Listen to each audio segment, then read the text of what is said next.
இப்போது புதிய அறிமுகம் ஆச்சி ஹோட்டல் சாம்பார் 50 கிராம் ரூபாய் 20 மட்டுமே.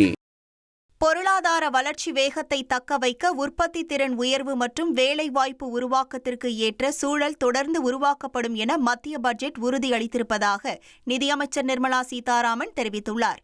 பட்ஜெட்டில் அறிவிக்கப்பட்ட முக்கிய அம்சங்கள் தொடர்பாக செய்தியாளர்களிடம் பேசிய அவர், மின்னணு துறையில் தற்சார்பு நிலையை அடைய 40,000 கோடி ரூபாய் மதிப்பிலான மின்னணு பாகங்கள் உற்பத்தி திட்டம் கொண்டுவரப்பட்டுள்ளதாகவும், அரிய மண் தனிமங்களுக்கான வழித்தடங்கள் ஒடிசா, கேரளா, ஆந்திரா மற்றும் தமிழ்நாட்டில் அமைக்கப்படும் என்றும் அறிவிக்கப்பட்டுள்ளதாகவும் தெரிவித்தார்.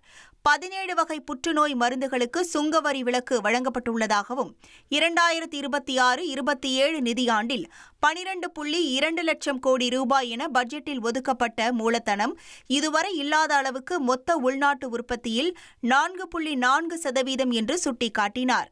அனைவருடனும் அனைவருக்குமான வளர்ச்சி என்பதை உறுதி செய்யும் சுகாதார வசதிகளுக்கு நிதி ஒதுக்குவதில் மத்திய பட்ஜெட் கவனம் செலுத்தியிருப்பதாகவும், அடுத்த 5 ஆண்டுகளில் பயோ பார்மா துறையில் 10,000 கோடி ரூபாய் முதலீட்டை பட்ஜெட் முன்மொழிந்திருப்பது இந்த துறையில் இந்தியா முன்னணியில் இருப்பதை உறுதி செய்யும் என்றும் கூறினார்.